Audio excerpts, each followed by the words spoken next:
Friend వాళ్ళ ఇంటికి వెళ్తాను అంటది. తనకున్నదే 2 ఫ్రెండ్స్. ఆ 2 ఫ్రెండ్స్ లో ఇద్దరికి కాల్ చేసిన అన్నయ్య మా ఇంటికి రాలేదు, అన్నయ్య మా ఇంటికి రాలేదు. ఎప్పుడన్నా ఫాలో అయ్యారు నాన్న తన్ని? ఎక్కడైనా ట్రాక్ చేశారా? ఫాలో అవ్వలేదు కానీ సార్, ఎప్పుడన్నా టెంపుల్ కి వెళ్తా అన్నప్పుడు నాకు ఏదైనా పని పడి అలా వెళ్ళినప్పుడు అక్కడ టెంపుల్లో ఉండదు సార్. నీ డౌట్ ఏంటి నాన్న? అంటే ఇప్పుడు మీరు చేయటానికి మీ లోపల ఉన్న సార్, ఇన్నర్ నాకు కాన్షియస్ మీకు ఏమని చెప్తున్నా? నా ప్రాబ్లం ఏంటంటే, ఒకటి నాతో ఏదైనా అన్కంఫర్టబుల్ ఫీల్ ఉండాలి, లేదు 2 తను ఎవరితో అన్నా ఇల్లీగల్ ఉండాలి. సారీ అమ్మ, నీకు సర్ప్రైజ్ చేసాం మేము. నీకు ఏది ముందుగా ఏ కబురు చెప్పకుండా ఫోన్ చేసాము. కానీ మీ భర్త గారు ఉండేటటువంటి సందిగ్ధ పరిస్థితిలో మాకు నీకు డైరెక్ట్గా కాల్ చేయడం తప్ప ఇంకో దారి దొరక్క అలా చేసామమ్మా.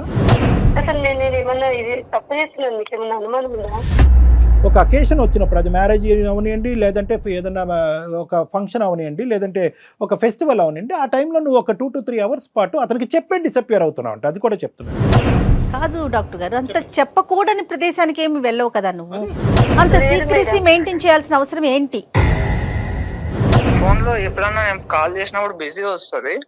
సో ఆ టైంలో టైం డ్యూరేషన్ ఉంటుంది కదా, ఆ డ్యూరేషన్ టైం నేను ఎప్పుడన్నా ఇంటికి వెళ్ళినప్పుడు చెక్ చేస్తే ఆ డ్యూరేషన్ కాల్ లాగ్సే ఉండవు. నేను మీకు ఒకటి చెప్పాలనుకుంటున్నాను సార్, కానీ నా కాపురానికి మీరు రెస్పాన్సిబిలిటీ ఉంటానంటే. మనసాక్షి నేను చేసుకుని నేను తప్పు చేయట్లేదు అనేటటువంటిది నువ్వు మాట్లాడితే కనుక నీది 100% తప్పు లేదు అనుకుంటే కనుక నీ కాపురానికి నేను 200% గ్యారంటీ ఇస్తాను. సార్, నేను మా ఆయన దగ్గర ఒక చిన్న విషయం దాచిపెట్టినాను. ఒకవేళ నేను చెప్పినా తను తట్టుకోలేదని బాధ నాకు. నేను ఒక నెంబర్ కు కాల్ చేస్తాను, మీరు మాట్లాడండి, మొత్తం మీకే తెలుస్తుంది. మెడిసి హాస్పిటల్స్ సమర్పించు అందమైన జీవితం కార్యక్రమానికి స్వాగతం. నమస్తే కళ్యాణ్ గారు. నమస్తే జయ గారు. కళ్యాణ్ గారు, మనకు ఒక మెయిల్ వచ్చిందండి. కృష్ణ అని ఆయన చేశారనమాట. అతనికి భార్య మీద ప్రేమ ఉందో అర్థం కావట్లేదు, అనుమానం ఉందో అర్థం కావట్లేదు, అన్ని పీక్స్లో ఉన్నాయండి. సో దాన్ని ఎట్లా ఏం చేయాలనేది అతనికి అర్థం కావట్లేదు, ఎక్కడ బ్యాలెన్స్ చేసుకోవాలో తెలియట్లేదు, చాలా సతమతం అయిపోతున్నాడండి. ఏం పేరు అన్నారు మేడం? కృష్ణ అండి. కృష్ణ గారు మనకి ఈమెయిల్ చేశాడు, ఒకసారి మీతో మాట్లాడించాలని. మాట్లాడు. సో మనకి నెంబర్ ఇచ్చారు, ఒకసారి కాల్ చేసేద్దామండి. చేయండి తప్పకుండా జయ గారు, will help him. Hello. Hello, ఎవరండి? నమస్తే అండి కృష్ణ గారు, నేను జయానండి, అందమైన జీవితం ప్రోగ్రామ్ నుంచి కాల్ చేస్తా ఉన్నాను. మేడం మేడం చెప్పండి. బాగున్నారా కృష్ణ గారు? ఏదో ఉన్నాం మేడం, కొన్ని రోజులు ఉంటే తర్వాత ఫోన్ చేయాలంటే నేను ఖచ్చితంగా పిచ్చి హాస్పిటల్లో ఉండాలి. అయ్యయ్యో అట్లా ఏం ఉండదండి. జీవితం ఎప్పుడు ఎత్తు పల్లాలు ఉంటానే ఉంటాయి, కష్ట సుఖాలు ఉంటానే ఉంటాయి. మీ గురించి నేను బ్రీఫ్గా చెప్పాను అంతే, చాలా చాలా తక్కువగా మాట చెప్పాను కళ్యాణ్ గారికి. డాక్టర్ కళ్యాణ్ గారు ఉన్నారు స్టూడియోలో, ఒకసారి మాట్లాడతారా? ఇవ్వండి మేడం. నమస్తే కృష్ణ. నమస్తే సార్. చిన్నపిల్లడు పెద్దోడు ఎంత నీ వయసు? నా వయసు 28 సంవత్సరాలు సార్. 28 years. చిన్న చెప్పినా ఏంటి సమస్య? నేను ఒక అమ్మాయిని లవ్ చేసి పెళ్లి చేసుకున్నాను సార్. 1 year పాటు రిలేషన్షిప్ లో ఉన్నాము. ఆ తర్వాత పెళ్లి కూడా నాకు 1.5 year అయింది. 1.5 year. వేరే ఏ గొడవలు లేవు సార్. పెళ్లి రోజు గాని, బర్త్డే గాని, పండగలు గాని, లేదా సండేస్ టైమ్స్ లో గాని, ఇలాంటి టైమ్స్ లో బయట వెళ్తున్నా అని చెప్పి వెళ్ళిపోతుంది సార్. ఎక్కడికి వెళ్తున్నా, ఎవరితో వెళ్తున్నా తెలియదు సార్. అన్ఎక్స్పెక్టెడ్. ఒక్కతే సార్. నేను డ్రాప్ చేస్తా అంటూ కూడా లేదంట సార్, గుడికి వెళ్తాను అంటది. కానీ గుడికి వెళ్ళి వచ్చేటప్పుడు కనీసం కొబ్బరికాయో, ప్రసాదమో, పువ్వు, పండు, లేదా కనీసం బొట్టు కూడా ఉండదు సార్. లేదా ఫ్రెండ్ వాళ్ళ ఇంటికి వెళ్తాను అంటది. తనకున్నదే 2 ఫ్రెండ్స్. ఆ 2 ఫ్రెండ్స్ లో ఇద్దరికి కాల్ చేసిన అన్నయ్య మా ఇంటికి రాలేదు, అన్నయ్య మా ఇంటికి రాలేదు. సరే, తిరిగి వచ్చిన తర్వాత ఎలా ఉంటుంది ఆవిడ? అంటే మామూలు మంచి మూడ్ లోనే ఉంటుందా? నేచురల్ గా ఇంటి పనులు అవన్నీ చేసుకుని కొద్దిగా ఏమైనా మామూలుగానే ఉంటుంది సార్. కానీ నేను ఆ ఒక్క మాట అడిగితే మాట దాటేస్తుంది సార్, ఏదో ఒక మాట మాట్లాడేస్తుంది. మరి మీరు ఎప్పుడు టైట్ చేయలేదా? అంటే అడిగే పరిస్థితి? స్ట్రిక్ట్ గా కూడా అడిగాను, బట్ ఎప్పుడు కూడా సరే ఒక్కసారి కూడా నాకు ఆన్సర్ ఇవ్వలేదు. నేను అడిగిన క్వశ్చన్ కి అయితే ఆన్సర్ ఇవ్వలేదు, అంటే ఏదో ఒకటి మాట్లాడేది. 1 year పాటు లవ్ చేస్తున్నటువంటి క్రమంలో ఇటువంటి పరిస్థితి ఎప్పుడన్నా మీకు ఎదురైందా? లవ్ చేస్తున్నప్పుడు అంటే నేను తన 24/7 నా దగ్గర ఉండదు కదా సార్ ఆ టైంలో. నా స్వార్థం ఏంటో తెలుసా మేడం, అదే ఒక ఫ్యామిలీ నుంచి వచ్చిన అమ్మాయి అంటే వాళ్ళ నాన్నకి వాళ్ళ అమ్మకి వాళ్ళ అన్న తమ్ముళ్ళకి ప్రేమ పంచాలి. అదే ఒక అనాథ అయితే తన ప్రేమంతా నాకే వస్తుంది కదా మేడం. అంతటి స్వార్థపరుని మేడం నేను. చాలా అంటే చాలా 3 jobs మారాను ఇప్పటికి. అంటే ఏంటన్న జాబ్స్ మారడానికి ఏంటి? స్ట్రెస్ వల్ల లేదంటే ఊర్లు స్ట్రెస్ మారారా? వల్ల సార్, స్ట్రెస్ వల్ల. అంటే అకేషన్ వచ్చినప్పుడు మీరు ఫీల్ అవుతున్నారు, తను ఫీల్ అవుతున్నారు, మీరు అడిగితే అంతే అక్కడితో కట్ ఆఫ్ చేసి మీ ఇద్దరు ప్రయాణం మళ్ళీ సాఫీగా ముందుకెళ్ళిపోతుంది. కాబట్టి ఎప్పుడు కూడా ఈ ఇష్యూ ఒక సీరియస్ మ్యాటర్ మీ ఇద్దరి మధ్యన అవ్వలేదేమో అని అనిపిస్తుంది. మీ లోపల మీరే కుంగిపోతున్నారు.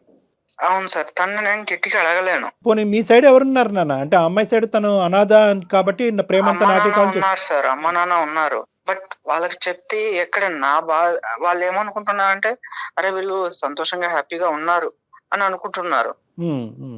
సో వాళ్ళ ఆ భ్రమణాలనే బతకనివ్వండి అనేసి నేను వాళ్ళకి ఏం చెప్పట్లేదు. వాళ్ళకి చెప్పి వాళ్ళు నా వాళ్ళు ఎందుకు బాధపడ్డాం. ఎప్పుడన్నా ఫాలో అయ్యారు నాన్న తన్ని? ఎక్కడైనా ట్రాక్ చేశారా?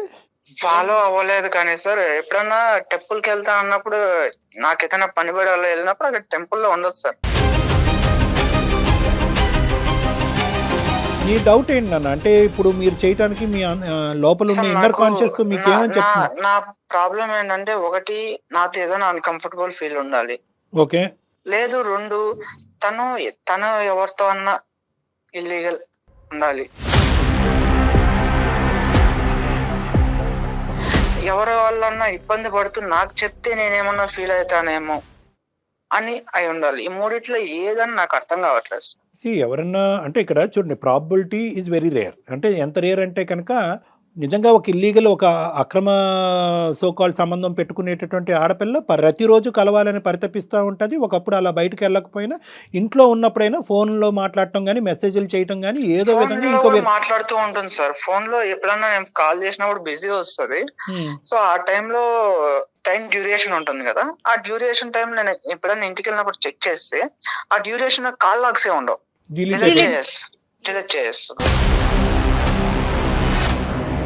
నీ వైఫ్ గురించి నువ్వు 1 year పాటు ప్రేమించినటువంటి ఒక అమ్మాయి గురించి ఎంతవరకు నీ మనస్సాక్షి ఆ అమ్మాయికి వేరే ఏదైనా సంబంధం ఉండుండొచ్చని ఎంతవరకు యాక్సెప్ట్ చేస్తుందని? అది ఉందా? అటువంటి ప్రాబిలిటీ ఉండొచ్చా? అంటే అది చాలా రేర్ సార్. Right, okay. నేను ఎందుకు ఈ ప్రశ్న అడిగానంటే కృష్ణ, ఎందుకంటే ఈరోజు సుమన్ టీవీ అందమైన జీవితం ద్వారా ఏంటంటే మిమ్మల్ని ఏదో కలిపేటటువంటి ప్రయత్నం చేయాలి కానీ ఒక కొత్త కథని మీ ఇద్దరి మధ్యన క్రియేట్ చేయకూడదు. ఒక అనుమానం అనేటటువంటి కథ, మీ భర్త నీ మీద అనుమానం పడుతున్నారు, 6 గంటల్లో ఎక్కడికో వెళ్తున్నావు అనేటటువంటి ఆలోచనతో అతను అడగలేక మా చేత అడిగించాడు అని మేము మొదలు పెట్టామనుకోండి, రేపొద్దున మీ ఇద్దరి మధ్యన వేరే భారతం అనేది మొదలవుద్ది.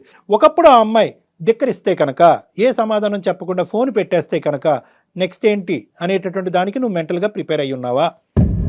చెప్పొచ్చు, చెప్పకపోవచ్చు. 1.5 year ప్రేమించినటువంటి నీ స్థాయి వ్యక్తికే చెప్పని దానికి నాకెందుకు చెప్తుంది డాక్టర్ కళ్యాణ్ చక్రవర్తి? ఏమో నా యొక్క అనుభవం బట్టి, నేను అడిగే విధానం బట్టి, నా మీద ఉండే గౌరవం బట్టి చెప్తే చెప్పొచ్చు. చెప్పకపోయినా కూడా ఆ కథను అలా పక్కన పెట్టేసి రెస్ట్ ఆఫ్ యువర్ లవ్ స్టోరీని కంటిన్యూ చేసేదానికి అవకాశం ఉందా? తర్వాత డిసైడ్ చేద్దాం సార్. నాకైతే ఏ ఆలోచన లేదు, నాకు అసలు ఏం అర్థం కావట్లేదు. బ్లైండ్ గా ఉన్నాడు అంతేనా కృష్ణ? మీకేం అర్థం కావట్లా? అవును మేడం. డాక్టర్ కళ్యాణ్ చక్రవర్తి మాట్లాడిన తర్వాత కూడా, అందమైన జీవితం ఇన్వాల్వ్ అయిన తర్వాత కూడా సమాధానం రాలేదు కాబట్టి ఇదేదో భయంకరమైనటువంటిది, ఇక్కడ ఏదో జరిగిపోతుంది అనేటటువంటి అన్నెసెసరీ కన్క్లూజన్స్ మాత్రం దయచేసి రావద్దు. Okay right, good. మరి ఒకసారి తనతో మాట్లాడదామా కృష్ణ? మాట్లాడదాం మేడం. మెయిల్లో నేను నెంబర్ మెన్షన్ చేస్తాను, మీరు ఒకసారి చేయరా? కృష్ణ మీరు లైన్ లో ఉండండి, నేను ఒకసారి ఐశ్వర్యకి కనెక్ట్ చేసి మాట్లాడతాను. ఓకే.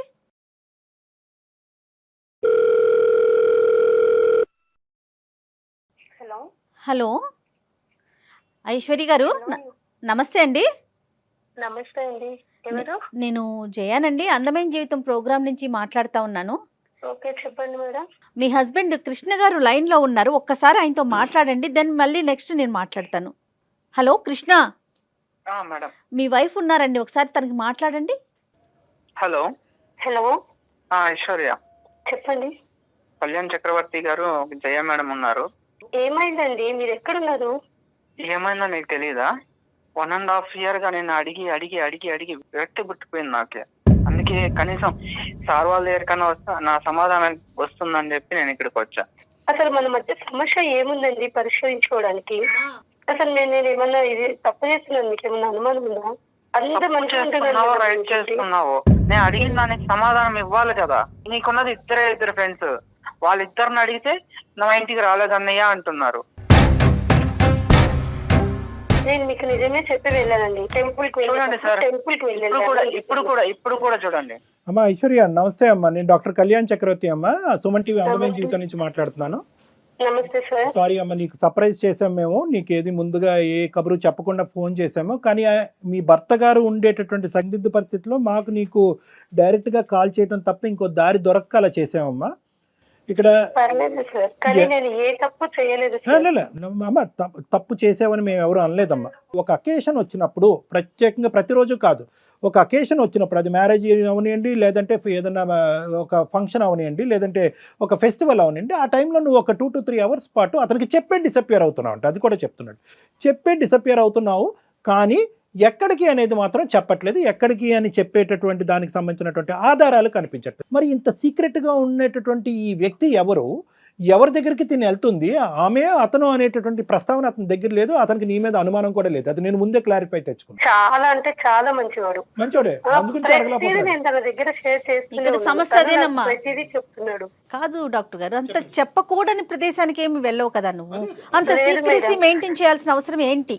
తను 1 year గా నన్ను చూసి నన్ను ఇష్టపడే కదా మేడం పెళ్లి చేసుకున్నాడు. అవును, ఏది ఉన్నా గానీ తనకు ప్రతిదీ చెప్తూనే ఉంటాను. కాకపోతే అతను ఏది తెలిసినా గానీ ఏమైతాడంటే, నేను తన దగ్గర చెప్పినంతగా తను కొంచెం చెప్పలేడు. ఒకవేళ ఇన్ కేస్ నేను ఏమైనా తప్పు చేసినా గానీ నన్ను ఏమన్నాడు ఆయన, నా ఎదుట ఉన్న వ్యక్తిని తనను బాధించే రకం, లేకుంటే తనలో తను మదన పడుతూ బాధపడుతూ ఇప్పటికే 3 jobs పోగొట్టుకున్నాడు మేడం. ఒక్కదాని తర్వాత ఒకటి బాధపడుతూ, ఎందుకంటే ఏదో చెప్తూ ఉంటాడు. ఇంత సీక్రెట్ ఏముంటుందమ్మా వైఫ్ అండ్ హస్బెండ్ మధ్యన? అసలు పెద్ద ప్రాబ్లం ఏది లేదు madam. The thing is Aishwarya, ఇది ప్రాబ్లం పెద్దదా చిన్నదా అనేది కాదు జయ గారు. ఇక్కడ ఏంటంటే అసలు ఇది ప్రాబ్లం కానప్పుడు ఏంటి అది అని చెప్పడంలో పెద్ద ఇందులో అంత సందిగ్ధం ఏముందమ్మా? ఉన్నది ఉన్నట్టుగా చెప్పండి. ఒకవేళ నేను చెప్పినా తను తట్టుకోలేదని బాధ నాకు, అంతే. అలా కదమ్మా, నీది పిచ్చితనమో మంచితనమో నాకు అర్థం కావట్లేదు. ఆ తట్టుకోకపోవటం అంటే కనుక ఈ నరకం ఇది మహాఘోరం. ఇది నేను మీకు ఒకటి చెప్పాలనుకుంటున్నాను సార్, కానీ నా కాపురానికి మీ రెస్పాన్సిబిలిటీ ఉంటానంటే. నీ మనస్సాక్షి మీద చెయ్యేసుకుని నేను తప్పు చేయట్లేదు అనేటటువంటిది నువ్వు మాట్లాడితే కనుక నీది 100% తప్పు లేదు అనుకుంటే కనుక నీ కాపురానికి నేను 200% గ్యారంటీ ఇస్తాను సార్. 200 కాదు, 1000% ఏ తప్పు లేదు సార్, పక్కాగా చెప్తున్నా.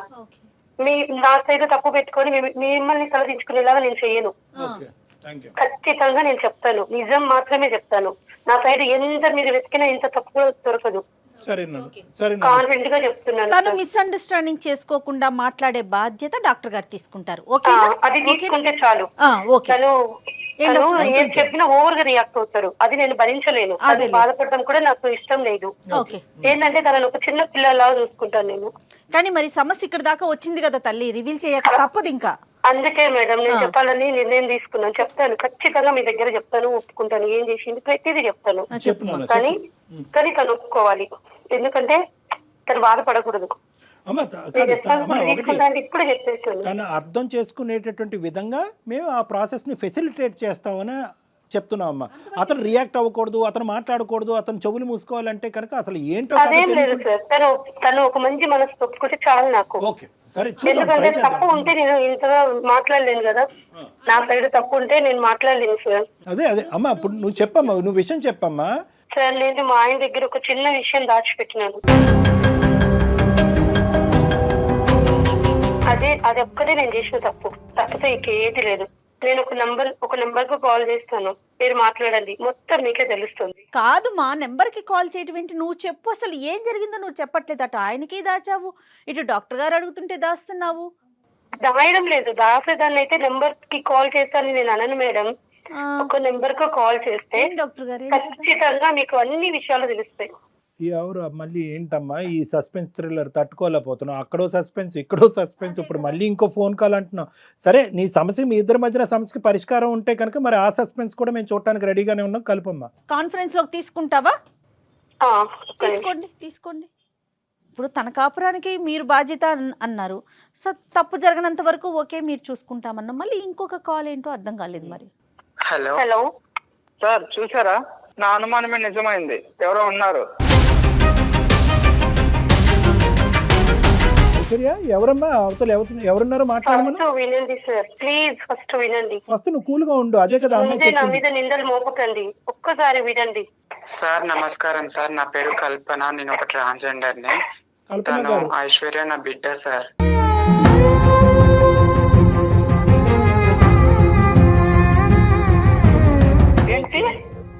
ఐశ్వర్య నా బిడ్డ సార్. అవును సార్. అసలు అర్థం కావట్లేదండి, కొంచెం క్లియర్ గా చెప్పండి సార్. యాక్చువల్లీ నేను ఒక ట్రాన్స్జెండర్ ని, నేను భిక్షాటానికి వెళ్తుండే రోజు. తను ఐశ్వర్య ఒక బస్ స్టాప్ లో దొరికింది నాకు. 2 years ఉంది తనకి. అయితే నేను తనని ఆ రోజు నేను తీసుకెళ్లి నా దగ్గర పెట్టుకుని 1 నెల రోజులు నేను చూశాను.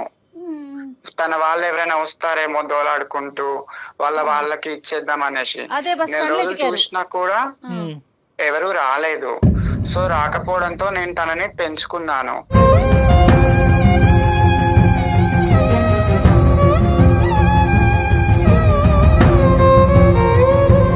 పేరు పెట్టాను తనకి, స్కూల్లో జాయిన్ చేశాను. నేను 6వ క్లాస్ వరకు నేను తనకి చూసుకున్నాను.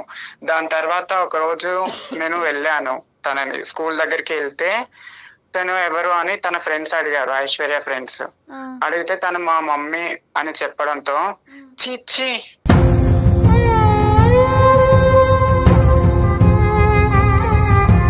ఏంటి తను మీ మమ్మీయా? తను ఒక ట్రాన్స్జెండర్. చి మీ మమ్మీ అంటావేంటి నువ్వు? తినతో ఫ్రెండ్షిప్ చెయ్యొద్దు మనం, వాళ్ళ అమ్మ ఒక ట్రాన్స్జెండర్ అని చెప్పేసి నా బిడ్డని దూరం పెడుతున్నారు.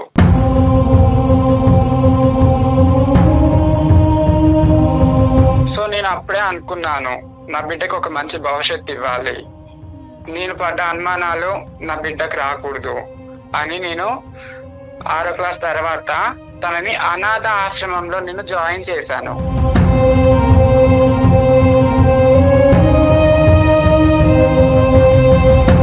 ప్రతి ఒక్క ఫీజు, తనకు కావాల్సిన బుక్స్ అన్ని ప్రతి ఒక్కటి నేను చూసుకున్నాను. తర్వాత తను ఇట్లా అమ్మ నాకు కృష్ణ అంటే ఇష్టం అని, నన్ను ప్రేమిస్తున్నాడు, నా వెమ్మటి పడుతున్నాడు అని చెప్పింది. సరేలే నాన్న అని చెప్పి నేను మా ఐశ్వర్యకి తెలియకుండా కృష్ణని నేను ఎంక్వైరీ చేశాను. నా ద్వారా 1 సంవత్సరం ఎంక్వైరీ చేశా కృష్ణని. చేస్తే మంచి పిల్లోడు, మంచోడు, జాబ్ ఉంది, పర్లేదు, నా బిడ్డ హ్యాపీగా ఉంటుంది అని అప్పుడు నేను ఓకే చేశాను. ఓకే చెప్పాను నేను తనకి. సరే నాన్న చేసుకో, నువ్వు హ్యాపీగా ఉండు అని చెప్పి పెళ్లి చేశాను. తన పెళ్లి అప్పుడు కూడా నేను ఎక్కడో గుంపులో ఉండి నేను చూశాను.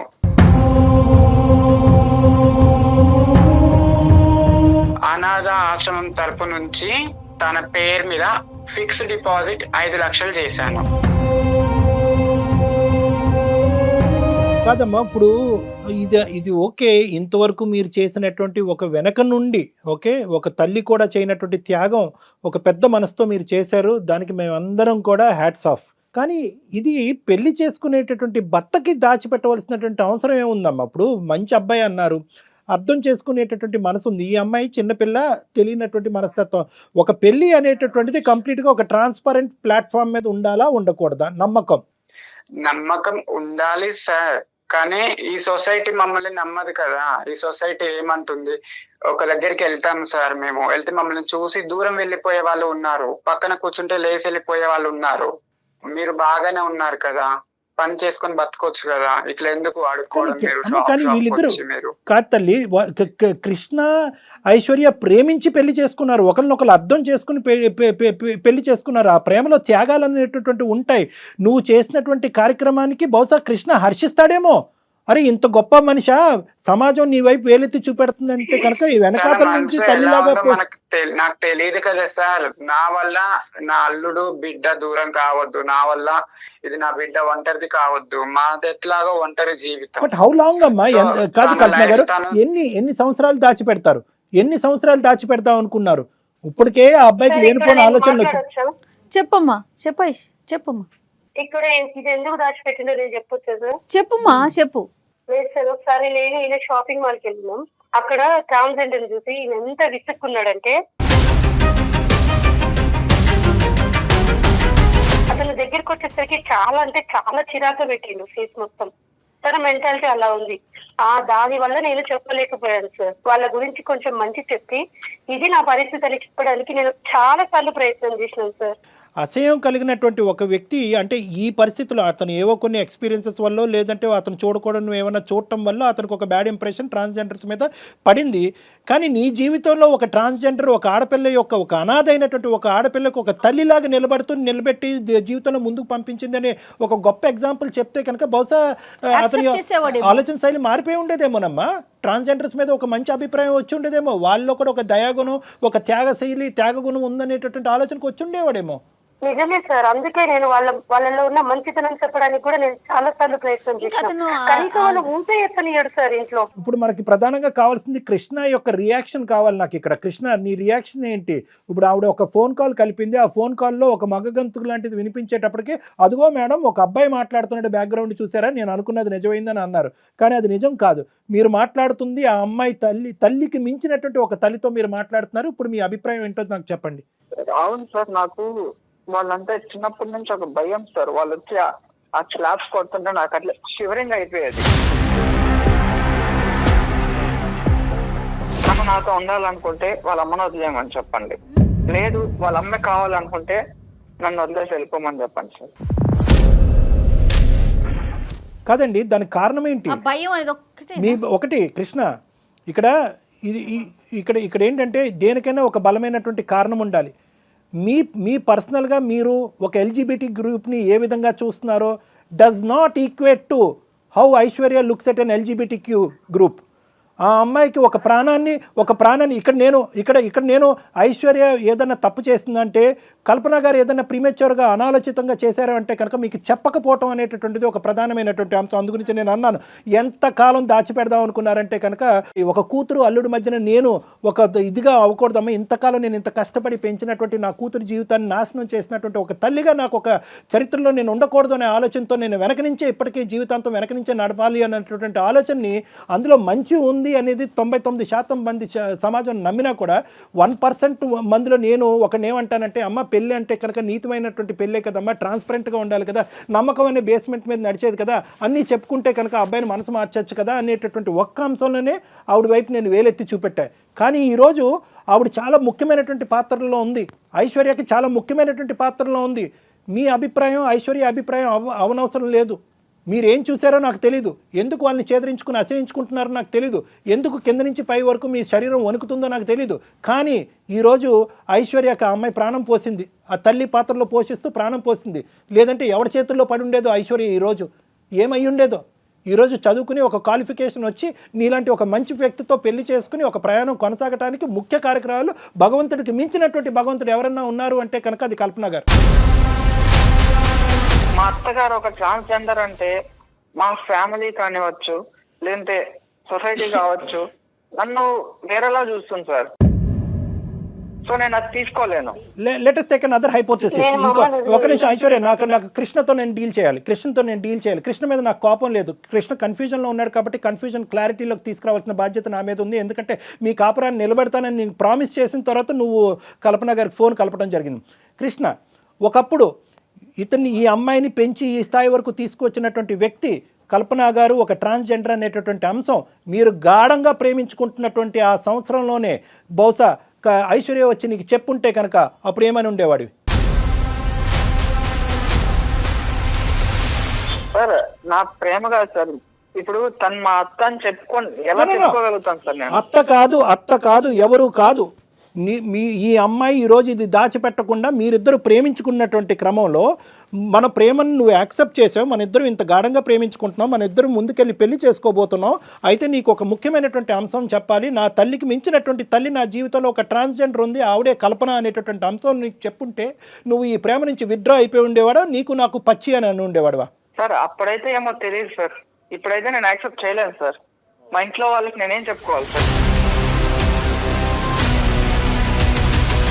ఒకటి, మీ ఇంట్లో వాళ్ళకి ఏం చెప్పాలి అనే ముందు నీ మనస్సాక్షికి ఏం చెప్తావు అనేటటువంటిది ముఖ్యమైనటువంటి అంశం. మీ ఇంట్లో వాళ్ళకి చెప్పి నువ్వు ఐశ్వర్యాన్ని లవ్ చేయలేదు, గుర్తుపెట్టుకో.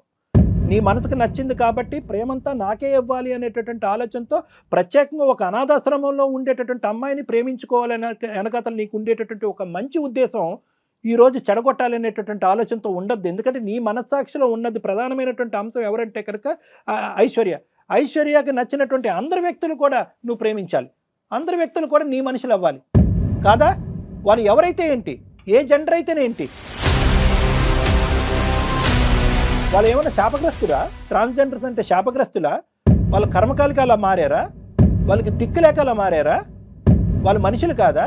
కృష్ణ, మీకు తెలుసో లేదో చాలా ఉన్నతమైన స్థానాల్లో ట్రాన్స్జెండర్స్ ఉన్నారండి ప్రజెంట్. ఇక్కడ ముఖ్యంగా గుర్తుపెట్టుకోండి, మీ మనస్సాక్షి ఐశ్వర్యను ఎంత యాక్సెప్ట్ చేస్తుందో కల్పన గారిని కూడా అంతే యాక్సెప్ట్ చేస్తుందా లేదా అనేటటువంటిది ఫస్ట్ జీర్ణించుకోండి.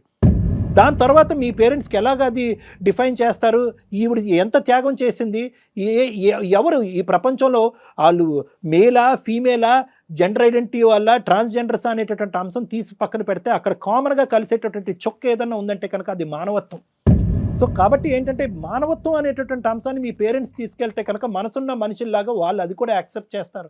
ఇక్కడ కావాల్సింది మానవత్వం. ఒక అనాథ పిల్ల ఒక బస్ స్టాండ్లో ఉంటే కనుక అది కూడా ఏంటి, ఇవిడు వెళ్ళి ఎత్తుకుని కాజేయలేదు ఆ పాపని. 4 రోజుల పాటు అదే బస్ స్టాండ్లో పడిగాపులు కాసింది. ఆ ఆడపిల్లని, ఆ 2 సంవత్సరాల ఆడపిల్లని తీసుకుని ఆ అమ్మాయిని పావుగా వాడుకుంటూ భిక్షాటన చేయలేదు.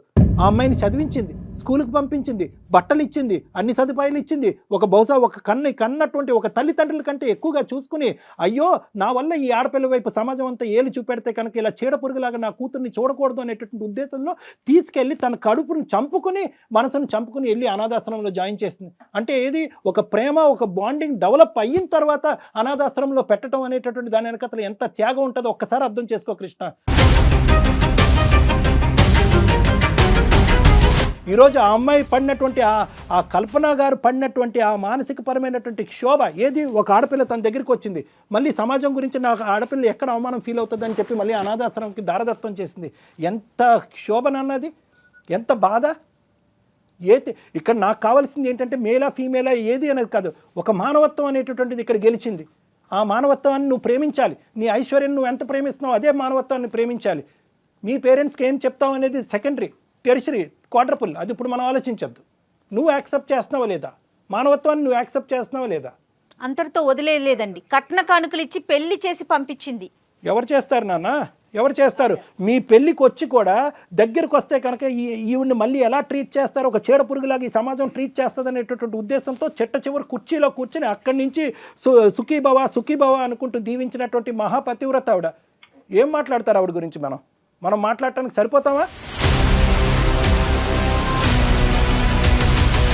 జెండర్ కాదండి చూడాల్సింది కృష్ణ, డాక్టర్ గారు చెప్పినట్టు మానవత్వం చూడండి, కొంచెం కళ్ళు తెరవండి.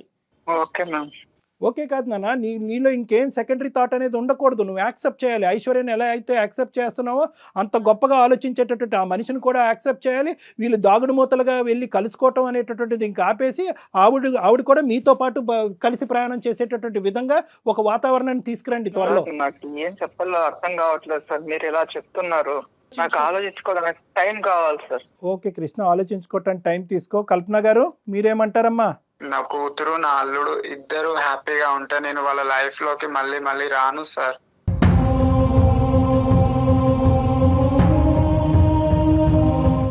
నేను ఎక్కడికన్నా దూరంగా వెళ్ళిపోతాను. నువ్వు అల్లుడు మంచిగా ఉంటే నాకు అదే చాలమ్మా.